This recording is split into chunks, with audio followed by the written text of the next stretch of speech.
Hey guys, welcome back to the 6th episode of the Mud Club. Today, my guests are local DJs, Mad 96 and 5K. So I'm going to start you off with a song. The first song is going to be Look Easy by Kate Chinada featuring Lucky Day. Okay, that song was Look Easy by Kate Chinada featuring Lucky Day. And I have my guests here. Do y'all want to say hi? Yo, what up? What's up, guys? What's up? So we have 5K and Diego. 5K and AB. I mean, Mad 96. AB, you can call me AB. Okay. You can call me AB. Okay. And y'all are producers. Yes, ma'am. Yes. Okay. So I know you've heard a couple of episodes. I like to start off my guests with a sign check and a fit check. Diego, do you want to start? Okay. Sign. I'm a Pisces. Ooh. Interesting. And do I go into the fit check, or are we all doing? Go into the fit check. I'm wearing a vintage Golden State Warriors cap. How much? How much? The dude wanted 50 for it. I talked him down to 15. Ooh, so okay. good deal. A really good deal. I'm wearing a Nike sweatshirt. Levi jeans. I don't know what kind they are. I think they're like some weird like 551 or something. And Crocs, white Crocs, but A little beaten they're down, like a not little so- dirty. we're gonna say cream colored Crocs. We're gonna say brown Crocs. They're so dirty. They're cream. And yeah, that's pretty much it. Okay, AB, do you want to go? I am a Scorpio. I don't know what kind of reactions I'm getting out there. I always get some pretty negative reactions as a Scorpio, but I've been told I don't meet the stereotypes, so I hope. I think it's all negative stereotypes of Scorpios. My fit check, I'm rocking Dios Did It Ourselves trucker hat. This is a brand out in Houston. Some glasses, no idea on the brand, no idea on anything of it. Just got them because I need to see. They look good. I'm rocking a Union t-shirt, white tee, some gray cargo pants. I mean, green? Dark green I was like, cargo pants, and some Kiko Asics collab Look good, bro. shoes. Yeah, Nice they're fit. cool. Yeah, and some Adidas socks. Very nice. Down to the socks. Down to the socks. First guest to do down to the socks. Yep, gotta do the socks. Okay, so I really find your like stage names really interesting. So do y'all want to like take turns explaining your stage names? Sure, yeah. I guess I'll start. I mean, I go by 5K or 5K marathon. I started going by that maybe like 2 years ago, maybe a Your little bit more than Nah, that. gotta be more. You think it's longer? Gotta than be more. Maybe like 2.5 years ago. And before that, I've been through. Diego's been through some names. names. Okay, wait. names. Do you want to go back and tell us? Yeah, I can go through Okay. all the names. I guess the first one was back in like 2016, 2017 when I started making music. I went as San. Just like a random like name, just San. The San Not even gonna get brand. into it. And then What did it stand for? it's so cringy. You don't like Nah, I it? don't That's like by it. far I'm gonna- still. Wait, what Alright. does it stand It's for? so lame. I don't even want to say it. I'm not gonna say it. You want me to say it? I'm gonna let the real ones will know. The and real ones will ones know. who don't. The you real don't. ones will know. That's it. Okay, it's San, and then I switched over to. What did I switch to after that? Was it Toyota? I don't know. You might have gone through a couple, Yoda? but Toyota was like the Toyota next was biggest the one that next you big did. one. He And did I- some features under that. Yeah, it was Toyota, but it was spelled Tuyota. Oh, I thought you said Yoda. No. What? Toyota. Okay. Spelled like that. Dropped a couple things into that, like features. That's when I was still like rapping and stuff like that. Can we still find that? You still can. You can actually, yeah. I think I have like one feature on streaming that's like under that. Same thing. If you know it, you know it. If not, you don't. And then after that, the big name change was 5K. I went as marathon, and then I went as 5K marathon, and now I prefer like 5K. 5K 5K Iron Man 5K race. 5K Ironman race. Nah. It's kind of funny because 5K isn't even a marathon. Yeah, no. A marathon's like 27 something miles, like 27 point. Well, I the don't know K what stands miles. for kilometers. Oh. But still, no. A 5K is Still. like 3 miles. Okay. And a marathon is like 27 miles or something like that. So it's like It doesn't make very sense. different, but I mean, in my head, you it get it, just you get sounded it. right. If you sounded don't, good. you don't. And now it's like everyone just calls me 5K or 5, and like I prefer that. I think it's pretty cool. So It's the one Yeah. that stuck. yeah, I did sick, and I think that's the one that I've had maybe not the longest, but I've had it for quite a while. So I really like it. I think that's one I'm gonna stick with. Yeah, good choice. Yeah, thank you. Thank you so So, much. do you want to explain the Mad 96? Yeah, I mean, honestly, that's just kind of a tribute to one of my favorite producers, Madlib. You know, so him and Dilla are obviously, I mean, my two of the greatest producers in hip hop and two of my personal favorites when it comes to their sound and their style of like sampling and things like that. So really, it was just that. I mean, I've gone by AB almost my entire life, and I've done most of what I've done under that. I've still yet to release something official as Mad 96 as far as like my own artistry. I've done like mixing projects and producer credits under that, and it's just, you know, easiest as of right now. That's like what I'm going with. I wish I was like five, like Diego, that I could like just kind of passionately, or not passionately, but like just so quickly move from one name to another and like own it. Like he does that so well, and it works so well, like it sticks with him.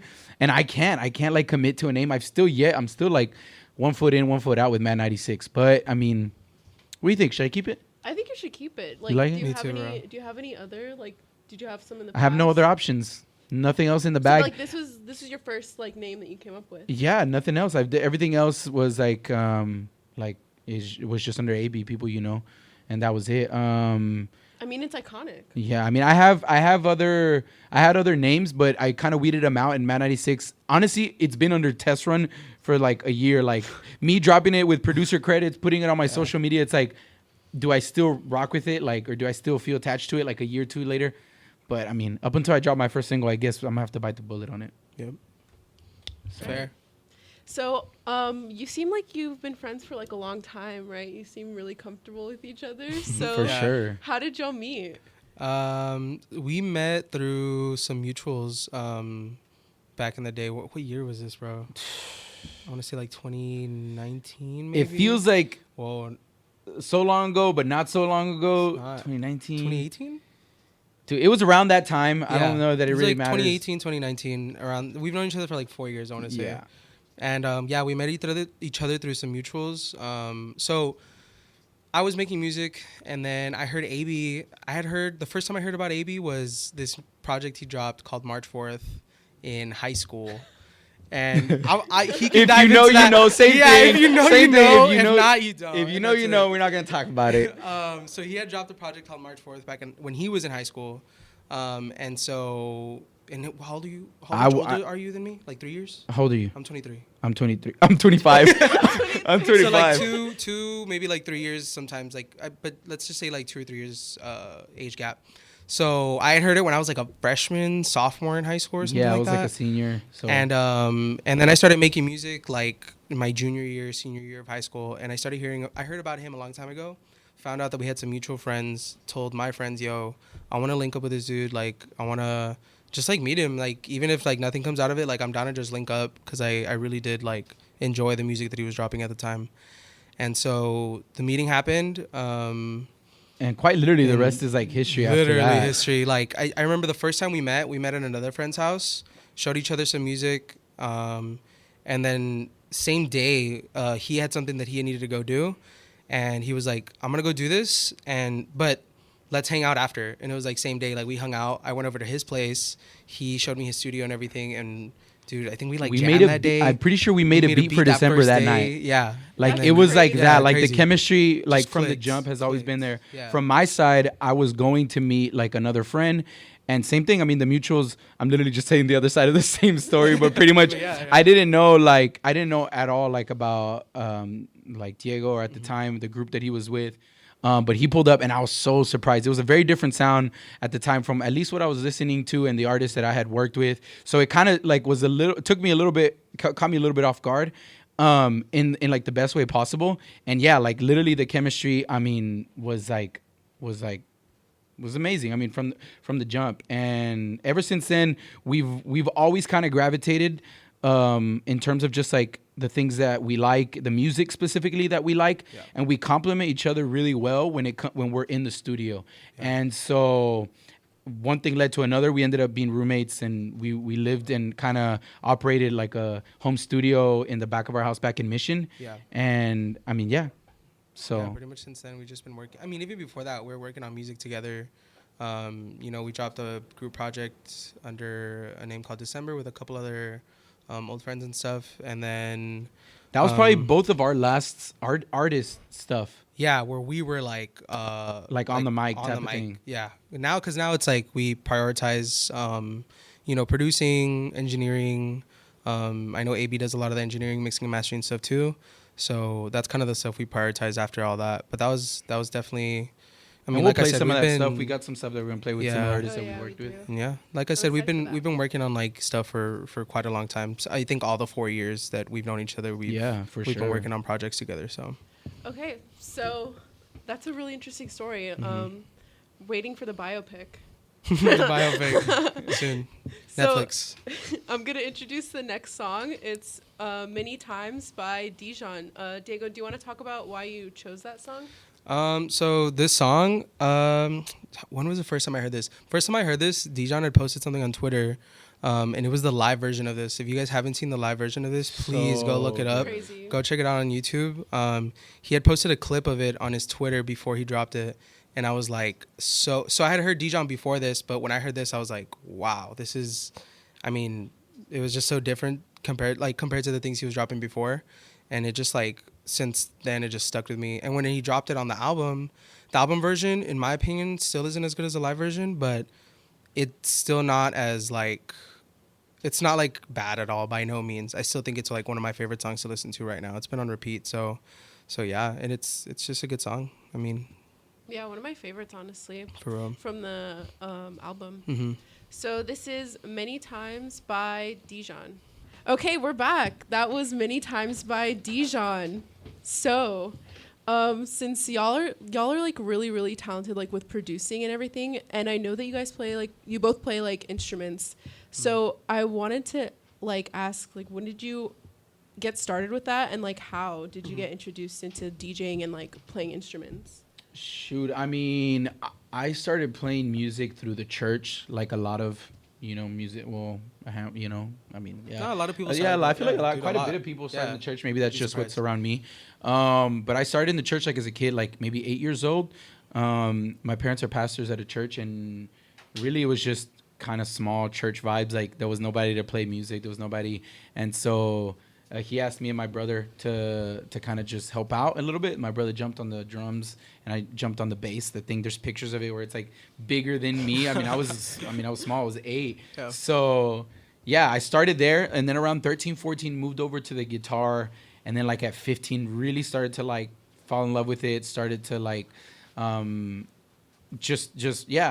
like fall in love with music more, and I mean with the guitar specifically. So you're self-taught? Self-taught. Are you serious? Yeah, everything is self-taught. Oh my gosh. Yeah, well, Amazing. I mean, so then at 15, there's actually a song on YouTube. It's a Christian song that I rapped on. That's actually the first song I've ever done before March 4th stuff. So if What's it called? Yeah, you gotta find it, hunt it down. If you know, Hunt you know. it down. I'll tell you, it's still under AB. So if you know, go find it. Oh, wow. But I don't know if you'll find it. It's under another artist's like page.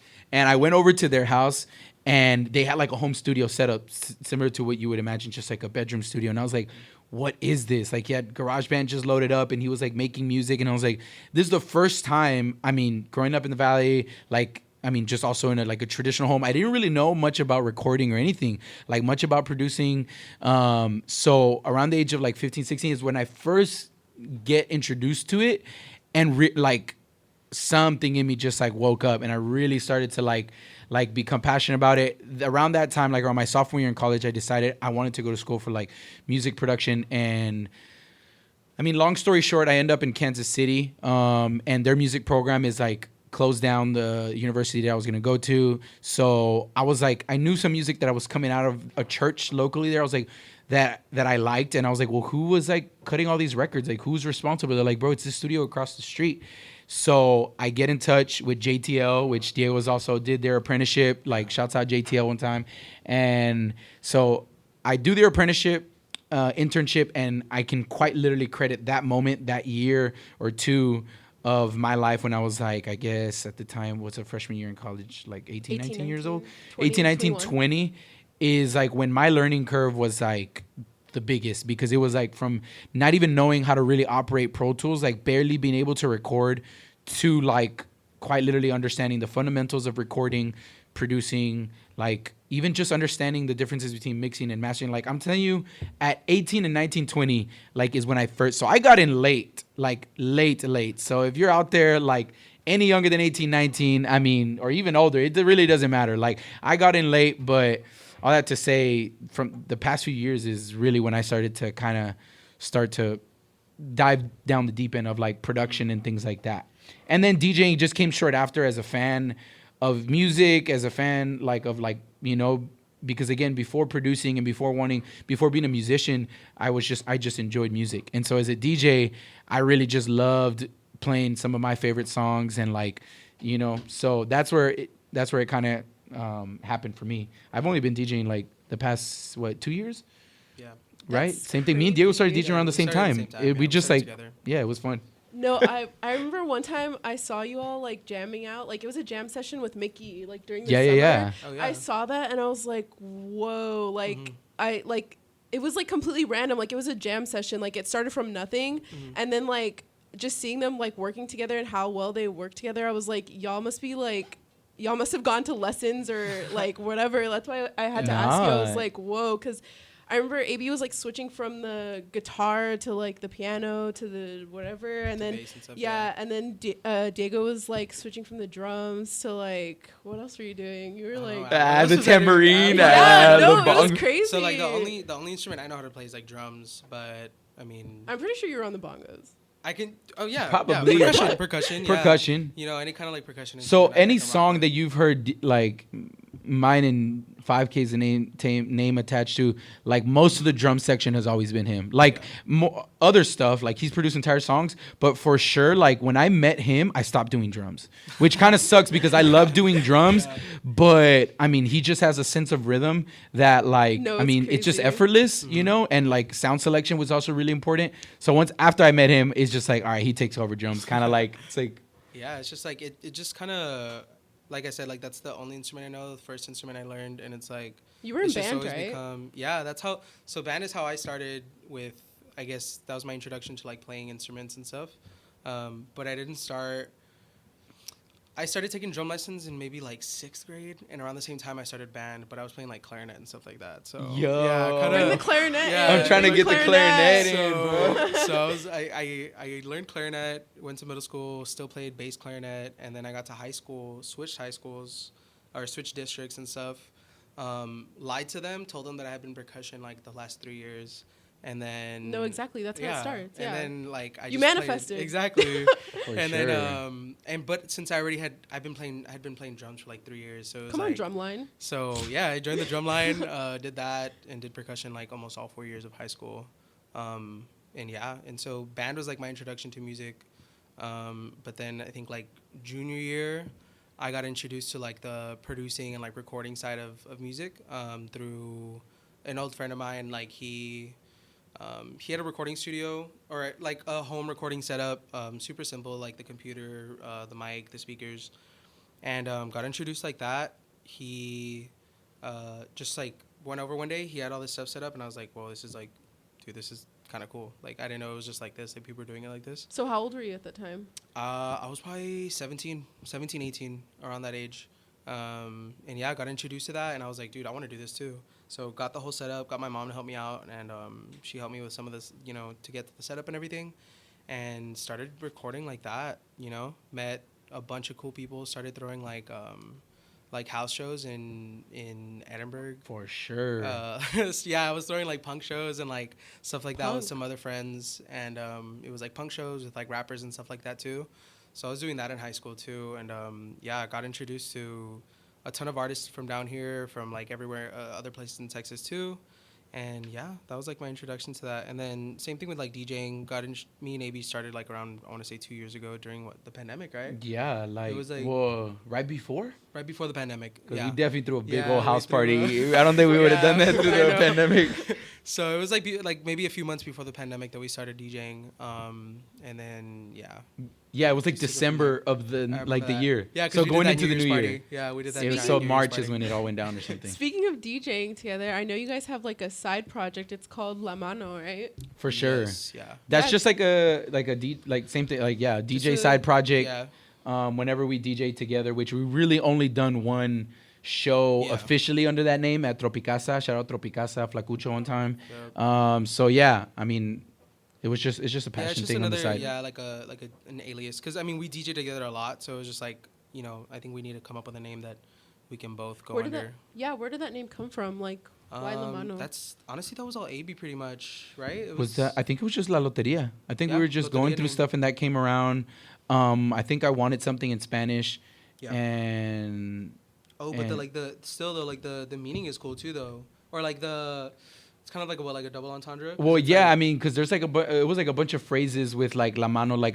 obra, which means like I don't know in English like the magic touch, I guess. Yeah. You know, Ooh, but then that's like cool. as well like as a kid, I remember like hearing like scary tales about like la mano pachona, like just like the cucuy like gonna come Yeah. get you. Yeah, And there was a yeah. lot of certain things with like la mano like, Mhm. and I mean just kind of like we we're like, dude, this gravitated towards it and yeah, just kind of locked it this in. works. So yeah, Yeah.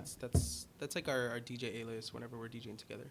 Yeah. Yeah, I really like that name. I think I saw you. Yeah, I saw you guys when you came out as La Mano at Tropicasa. That was a really Mhm. good set. A lot of there's some, what is it called, like dance hall. A lot of that. I really love like dance that, hall. Yeah. I was gonna play a He's dance in hall his here dance on here. bag, like he can. You should have. I love that. Like, Yeah. yeah, I got put onto dance hall like through Shaba. My brother put me on a Shaba, and they do shows like in LA. And like, I started hearing their sets, and I fell in love with like dance hall. I mean, I had heard songs, but that's I think how I got introduced a little bit more to like the culture of it. And yeah, I mean, I really like it. So so funny that Tropicasa set, like me and Diego don't really play. That was like a real purposeful set. I think where we really wanted to play something that wasn't just like Reggaeton. stuff that we play at a party. Yeah, I Yeah. love reggaeton too. I'll play reggaeton in Oh, sets. yeah. But I mean, it's kind of like the same. Like, What, they have- dance on Yeah, reggaeton? they have like similar roots. Yeah, like, yeah. the Caribbean. Yeah, definitely, for sure. But yeah, no, that whole set was like very different from so what any different other than, time that like, we've ever yeah, played. Like we'll DJ if we DJ like a house party, something like that. It's like I mean we'll play like very specific stuff. If we DJ an event for like a I don't know like a Pop-up event, shops pop-up and things shop, like anything that. Same thing. Same thing, very DJ different. Very different stuff. But I think this was like our first like DJ set as La Mano, Where we're we like wa- performing for like just a crowd. Like yo, we're gonna DJ and that's it. You know, it's not Yeah. for an event or anything like that. And so yeah, we did it. It was very. We played a little bit of everything. I Yeah, think. which A maybe little that's bit why of I everything. think being our first one, I think later on we would have maybe fallen into a little bit of a pocket. Yeah, that's a little Which bit. I mean, we probably won't be DJing too much under La Mano. Dio's about to move into Yeah, to San but- Antonio. We'll probably talk about Oh, that yeah. later. But so that's sad. But I mean, but yeah, I think. No, yeah. La Mano set's coming soon, no doubt. More coming It'll soon happen. for the summer. Oh yeah. Oh, for yeah. sure. We got to do something for the summer. Yeah. Throw like a crazy little set. So I noticed like you guys work really, really well together. Like, would you say like it's harder to work with like other people? Like, I know you guys work as a pair, like producing for other songs, but like when someone reaches out to you for help on like mixing or anything or producing, like would you say it's hard to work with them or like you're like easy to adapt to their? So, I mean, it just depends. Like, I mean, obviously we're gonna have like client work and stuff like that, and so, like role wise, AB handles a lot of the, like the mixing and mastering, or yeah, mixing Engineering. and mastering, engineering, recording, stuff like that.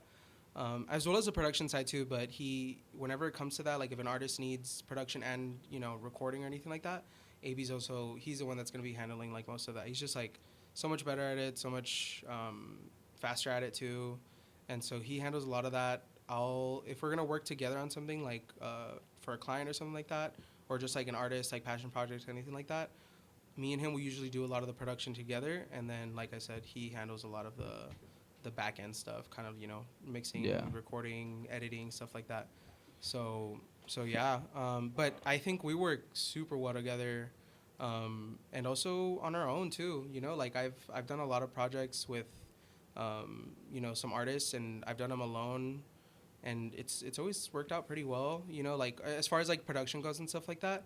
But I work just as well with AB in the room too when it comes to production and stuff like that. So. Yeah, for me, I'll say definitely because I have worked with like different or a variety of like producers and artists now, and like working with Diego is just it's the most efficient and like it's also the most fun, and that's also really important, like to the music that you're making, no matter what it is. If there's a communication barrier and things like that, like, you know, or you're not comfortable in the room, like that tends to like like that tends to come out in the song sometimes, like stuff feel forced and things like that. And with Diego, it's never been like that. So yeah, I've had moments with other producers where like we kind of clash and we both want to kind of take a certain role and it doesn't work, and we just won't work too much, you know, together like that, you know. It's not better for worse, like, you know.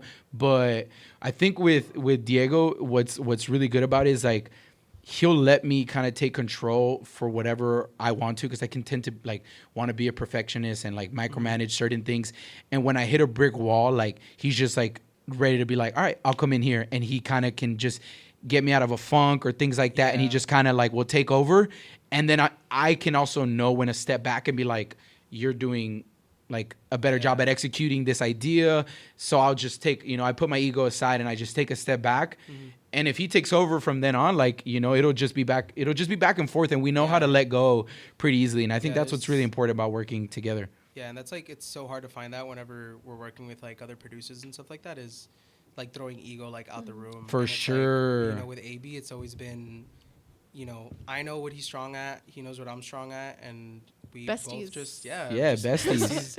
And so we just we just work really well together. We know, you know, when to chime in, when not to, and it's super good. And it's also a level of trust too. Like, dude, you know, a lot of like, I'll work with some artists and like trust is a big thing. I have a lot of artists that trust me heavily, and like no matter what, even if they won't be leaning towards a certain idea or something, they'll be like, all right, let's run with it because they trust me. And on the other extreme, they'll be like, there's artists that like, no matter how much I can convince them and, you know, paint it for them, they're just locked into this idea that they have.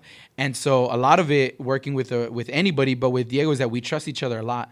And like, you know, this time I'll be like, all right, you got it, I trust you. And next time he'll be like, you know, I got it, he trusts me. So yes. Pretty much. Speaking of your work dynamic, I know y'all worked on this song together. It's by a local artist named Javi. Do you want to talk about what that process was like? So Javi is, so funny story, I guess, like Javi and I used to go to high school together. And he knew I was making music when I was in high school too, and he was making music at the time too. But we kind of just like, we were in different lanes when it came to like the music we were making, and different crowds too. So we never really worked on stuff together back in high school. And then we reconnected after high school. I saw some of the music he was dropping, and I was pretty interested. Was this one of the songs? No, this is this is one of the first songs that we made together. But this was just like something that we had made together kind of on the spot. It wasn't songs that you were hearing that he was doing by himself. No. He had this, like, we both wrote this together. He was rapping when we met him. Yeah, when Diego when I met him, him, he was rapping like hard rap. And like, he can rap, low key. Like he can rap better than I've only known him as a singer. No, he can rap. Like, he Okay. can genuinely rap. Like, throw a beat on and he'll spit for hours. Okay. But yeah, in this case, like, you know, we linked up and we just started writing one day. And the 3 songs that you hear on the project are what in the span of first 3? Those are within like maybe. So each song is like one day of work. Are you like, serious? Yeah, and they were done. One session, not even a day. It's like we held on to it for like 2 years all the to do vocals the. you hear and everything are the vocals that we recorded that same session. Wow. So first take kind of thing, like that's what you're hearing with this entire project. And so yeah, this song "Hold Me" was the 3rd song that we worked on together. And like honestly, I think this is my favorite song out of the 3. For sure. Shouts out Andrew at Audio Grow for the mixing and mastering on this. I did the production on it. Did his vocal recording too. I did mixing on the other 2 songs, and I think just like a little bit of co-production on the. I was gonna call it by its Dropbox folder name. No. What's the name of it? Not Down Under, the other one.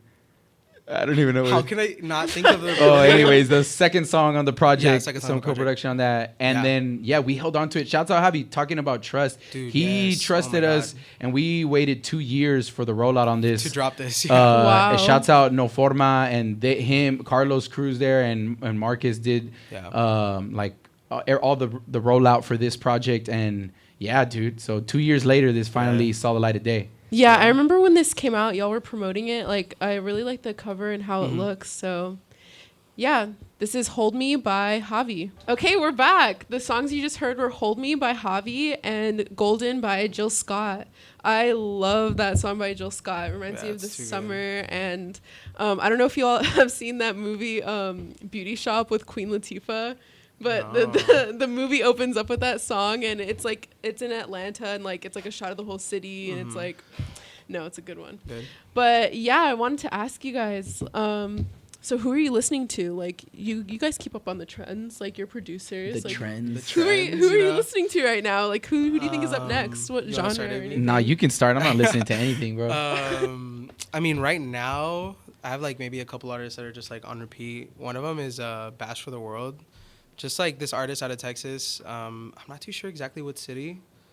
I'm not gonna say a random city because Where's he from? Honestly, honestly is he not from sure. San Antonio? Nah, right? Nah, that'd be crazy. Nah. That'd be crazy. Wait. But I know he's from Texas. Though. Not I just Houston. don't know. I don't know what city, but he's so fire. Definitely like on. I guess it's like trap, hip hop. But his like flow is just like he has a really cool like Southern accent. I know he's what is he? He's Latino, but he's also, I think he's like half black too, I want to say. And so he's just like his sound and everything is just, it's different from like a lot of other stuff I've heard. And his beat selection too, his production selection is, it's so good. Like he Does hops he on do all his types own of stuff beats. or? No, I think he has Nah. like producers working for him and stuff, or he has producers like making him beats. But He's from Dallas, by the way. oh, there you go. That's From where my Dallas. girl's at. There you go. Shout out Hey, Rosie shouts one out Rosie. time. And so, no. But yeah, Bash for the World is one of the people that I've been listening to like crazy, and I'm trying to think who else that I think is like, like. Speaking of Texas artists, Crazy. Tizo Touchdown. Oh, I for like sure, Tizo yeah. Touchdown. Dude, love His Tizo hair's Touchdown. Insane. His style, everything. Yeah. Yeah, his whole aesthetic is like he just on the nail. Is no he pun intended. is he on or is he next? Has he? I He's wanna not, I don't say think. so. I don't think He's on the cusp. like he hasn't peaked. I think he's on the like I cusp. think Didn't he go on Tizo. tour with Tyler the Creator? Still not. I don't think he's even close to peak. Yeah, honestly, I don't No. think so either. Like he I could feel tour like with Drake. Tizo is gonna You know? like Drake. tour with Drake. Drake could open for him on tour, and I'm still like, this isn't it. Like he still has more to go. You know, like. I know. Wait. I was gonna. No, never mind. What about UAB? Who do you think? But I'm not listening to much. So working with music, like almost you'll spend so much hours in the studio. You kind of, and I don't know, maybe that's a cop out answer because right now I don't have anything that I kind of really like love or anything. But sometimes you get tired of music, like, and I know that sounds rowdy to say, like, as As a producer, like a but DJ. like after being through the writing, recording, the mixing, the mastering, and you're listening to, I'm constantly like having to check a mix, reference a mix, or like downloading music for a DJ set, things like that. Like Wait, after I a have certain a point, it's question just for like what? Have you ever heard like a song by like a mainstream artist, like anyone, and you're just like, this mixing is horrible, or like, Oh, a all lot. the It's time. actually. wait, it's name actually, names. What's like the? Okay, R.I.P. But Juice World, the song that he popped off with, what was it? I forget the name. The shadows in my room. Yes, that song. I They don't know the dropped name of it it. in like mono, Oh which my I think is gosh. so weird. Like, I mean, What's whatever, mono? but Wait, what do Mono you pretty mean? much yeah, we can probably explain means better. mono pretty much, so like the way we listen to music is in stereo. It's left and right, right? So like there's like a certain like 3D image like with the audio. So when you make it mono, it's literally flat, like it's down just, the middle. It sounds, everything is like dead center. Everything is fighting for attention. So it's good mixes won't be in mono, even mono, though like yeah. certain like vaporwave genre at the end of like the mix you make it mono. I think Yeah. like vaporwave is in mono. But and, that's like, yeah, that's part a of very it. specific sound though. And so like this kind of song, it's like a pop hip hop And the Yeah. fact that it song went that through made like, like the #1 charts and it was like all mono this whole Was time. it on purpose? No, dude, no way. An artistic no, choice. These like it's all like I No mean, way it was he an was artistic young. The choice. producers are young. Like it's just like that's just how They it came probably How out. old just was forgot he? left the button on. He was probably like what? I mean, he passed away when he was like 20. So he was probably Dang. like 17 when he Whoa. dropped that. There was like a roll of artists that passed away around that time. Oh Like, yeah, like it was like a Pop year or Smoke, two. It was Pop like Smoke. back to back. Yeah, it was- Mac it was Miller. pretty crazy. It was like back to back. So yeah, that was like one of the huge songs that I heard, and I was like, "Why is this in mono?" And it was just mixed terribly too. Like it was just Ooh. like the mix, the vocals, the beat, Yeah. everything was mixed so Controversial. bad. So And I don't know. Cool I song, mean, though. It's a cool it's like, to be honest, for me, it's a curse now having whatever kind The of knowledge you have now. Yeah, because as soon as I listen to a song, like I don't even listen to lyrics anymore. I don't. My mind is always going to like the production on it and how they did it. Oh, how did they achieve this? Or oh, how did they record that? Or oh, that's interesting on the mix. Like I actually like it, or I don't like it. Why? And like I mean, I say I can't. I mean, I'm sure like later I'll be able to shut that part of my brain off and just enjoy music. But at least right now where I'm at, I'll play a song and I'm subconsciously already analyzing it and critiquing it and trying to learn from it, and it sucks because like I just want to listen to the song. Like so like I'm so bad with lyrics. Even if I'm listening to the lyrics, I can't make out what the lyrics are saying. But for lyrics to stay in my mind now, like even some of my favorite songs, I probably couldn't even tell you like a verse or two or like a sentence or two, because my mind is like just like listening to the music and listening to the production, and like I love the song, but like if I try to remember what it just said, I'm like, oh, I can't even remember. I feel you on that though. I feel like nowadays, like, I feel like I fall in love with a song sonically before I fall in love with it like, lyrically. Yeah, I think just Like if it sounds good, I'm gonna like it, and then after that, maybe I'll dive into the lyrics. But That's happened to me before, where like Yeah, I really like the beat or the sound, and then I listen to the lyrics, and it's like sometimes it's trash. Like, Yeah, sometimes it's like sometimes- trash. But you're like, yo, this sounds so good though. a perfect sounds example so good. is like I don't know if we're gonna get to play the song "Rolling," but like the next song, We like can play it right now, right? I fell in love with the way that Michael Kiwanuka recorded it. Which I mean I don't know if I should talk about it before or after, but I guess I'll talk about it right now because I'm gonna go ahead.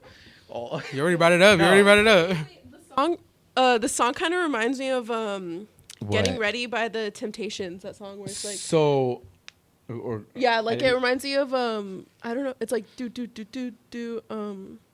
get. I'm not even gonna sing it, but it's like the song. It's by the Temptations. Like it really reminds me of that. Like when I first heard it, like when he sent it, I was like, wait, this reminds me of something. And So then the it's way like- that it's recorded, even though this dropped in 2021, Yeah. it's recorded like a 60s record or a 70. I mean, Yeah. I'm probably being some nerdy people will probably be like, no, that's not 60s. That's like early 70s or whatever. But around that time, it's recorded like an older record, to say the least. And I think it's phenomenal because nowadays, like as a producer, mixing engineer, you want to get the fullest sound, right? Like the punchiest, the biggest drum tone, the biggest guitar tone, especially with like a kind of rock song like this. And he just kind of threw all that out the window. The snare is like so like mid-rangey and thin. It's not like a big snare, and it's like the kick and like the, it's like it's recorded like an older, even the vocals, they're like, they kind of distort a little bit, and like, which again, in mixing whatever school or terms, you don't want the vocals to clip. You don't want them like to distort. You want it to be clean. You want it like, and it's all taste. There's all like techniques to, however way you want to go about it. But he very intentionally does it. So like when he gets loud, like the vocals distort a little bit, which is because back then the way they recorded, like there was no post-production. There was no like, they would record it and 90% of the way it was recorded was the way it sounded on, like there was very little, I mean, I don't know that very little mixing, but very little, I guess. I mean the tools, like what Yeah, kind it of tools do they It have comes at down the to the time? tools. Yeah. Like it was recorded analog, so if you had it at a certain gain and the artist sang a little louder and the mic clipped for a small part of the song, you just had to deal with it. It was part of the tone. And I think he says like that he was going for, he remembers a lot of like the early Stooges. I'm probably saying The Stooges. Stooges? Early Stooges, Stooges. He says that I read it like on a Reddit somewhere, and he says that he was going for like that old kind of fuzz tone on the guitars, but yet with today's technology, you can get like if you go hear those songs, they sound like that, but they lack a lot of low end. They lack a lot of like, and I'm going like too deep into this. Nerding out, It's nerding out okay, right it's now, okay. bro. No, I it's feel you, interesting. He has like those recording techniques, but still has the technology of today to have like a full bass sound. And like, so the song sounds like it was recorded a while ago, but still feels good like a song from today. Oh, I love it. I could listen to this entire album front to back. Yeah. Okay. This is Rolling by Michael Kiwanuka. Okay, that was Rolling by Michael Kiwanuka. So during the break, we were kind of talking about like just artists that we think are up next. So Yeah, I mentioned- mean, I didn't get to answer that, and honestly, I couldn't think of anything at the time. But hearing the song now, there's a lot of London artists. Well, I don't know if specifically from London, but he's from right, England. like yeah. So specifically like in like jazz, like soul, like R&B artists. Like, well, I guess I'll just name a few to think. Like Cleo Soul. Yeah, I was gonna Cleo. play. Yeah, so Cleo Soul, like Little Sims, Michael Kiwanuka, Leon Lajaves, Salt. Which Salt is like a British collective, which. Okay, so I don't know if Michael Kiwanuka is directly, because Salt members, you don't specifically know who they are. I think it's like a project by this producer called Inflow, and I think Cleo Soul is like actually one of the vocalists for Salt, and like Salt like is one. I mean, dude, I don't know. I could keep going, but I know we don't have much time. But those are a few artists, to name a few that I've really been listening to, that I really like. Yeah, recently I've been listening to Black Coffee. Really like him. He's a South African house DJ or producer, or yeah, I get that confused. But yeah, he's been around since like the early 2000s. Like really, really good remixes of like, I think he did a remix for Alicia Keys. He's worked with like Usher. I think on his most recent album he did a song with Pharrell. But yeah, like the beats are really, really crazy. And there's also like another genre of South African like house. I think maybe it's like a subgenre. It's called like Amapiano or something, but I really think that's gonna like come up. I don't know. Or like Afrobeats in general. You like, heard it here first. I mean, Afrobeats definitely like. I mean, Justin Bieber on that Thames song. What is it? Wasn't Justin Bieber on that remix of Was it Thames or was it Wizkid and Thames? Right? Yeah. Yeah, that's I don't know. I just think that's a sign that it's like it's becoming more like mainstream. I mean, it was already mainstream, but like to like the American market. Yeah, no doubt. So we have about like 3 minutes, I would say. 4 minutes. Oh my god. Okay, let me try and get some questions in, because I don't know, the discussions that we've had like on this show so far are like really good, right? Not enough time. I still got like special 2-hour episode coming soon. But yeah, I wanted to ask y'all, like, what do you do when you know like what an artist wants is like, you think it's bad, like it's bad. So like, what do you do? Like, do you just like, do you tell them, like, are you honest with your artist, or do you just like, are you just like, let's go in another direction, or like? I mean, as the producer, like whether it's a passion project or, that artist is paying you to produce the project and take the project to where like you want to go. Like AB talked about earlier, there's always that trust, and, sometimes the producer or the artist is going to have that trust, and sometimes they're going to be like, no, I don't, I want it my way.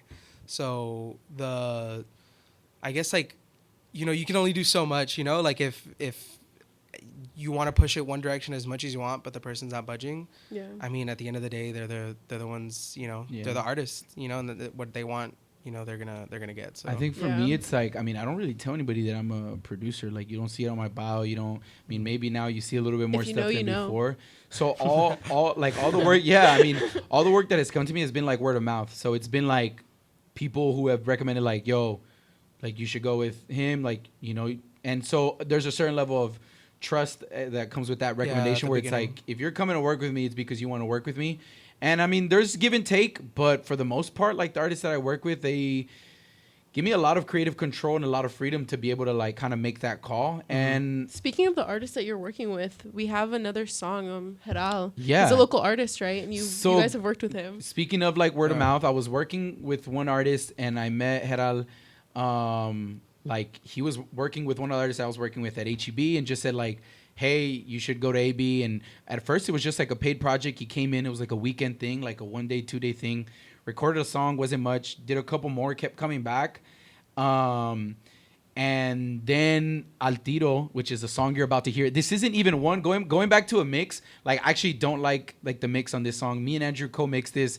It was really early on. I was really stubborn with like heavy 808s and things like that. And like going back to it, like... When did you record this? Like, how long ago did you record this? Gosh. I don't know. Maybe 3 years ago. 3 years? And when did this come out? This came out recently. Like yeah, so that's the thing. Going back to like the trust, like the song was there, but there was a little bit of a bigger vision that we saw with it, with the video, and wanting to make sure it was right. And so, yeah, I mean, so we held on to it for a little bit. That was the first song me and Diego worked on with Heral. Oh my gosh, just, I mean, that was the first song. Like, Wait, what did y'all do? Like, you both worked on the project, right? Yeah, there's so much to talk about this song, really, with the video, because my brother got involved, and like that was a special like kind of moment for me. And Hera eventually ended up becoming one of my favorite artists that I work with, and one of my really good friends, who's now one of my roommates. So there's so much to say about the song. I mean, Diego pretty much did again all the drums. Yeah. I recorded all the guitars, like the electric and the nylon guitars on it. Hera wrote the song like by himself, like wrote it with a nylon guitar. Later had the idea to bring his friend Daniel Arabia, who I've had the pleasure of working and recording as well after that. Also a phenomenal artist when it comes to like that sound. But yeah, he wrote the song front to scratch. We just kind of recorded it, and I mean, we can just play it because they're giving us the signal. Yeah, this is Al Tiro by Hera. Okay, that was the 6th episode of the Mud Club. I want to thank Diego and AB for coming in and just talking to me. So, AB, you had a special shout out. Pull up on me. I work on campus to all my UTRGV students. I work there at the med school. At the med school is the TBLC building. I'm there every day. If y'all have any production questions, music questions, anything, or just want a cup of coffee, I got you. For sure. Yeah, just thank you guys for being on the show. I feel like we didn't have enough time to really like talk about every single thing because there's a lot to talk about. Because when we were doing the breaks, like we kept it going, like we were still talking about the show. But yeah, thanks to Mad 96 and 5K. Thank you, DJ Clomo. Thank you, DJ Clomo. Clomo. Okay, bye.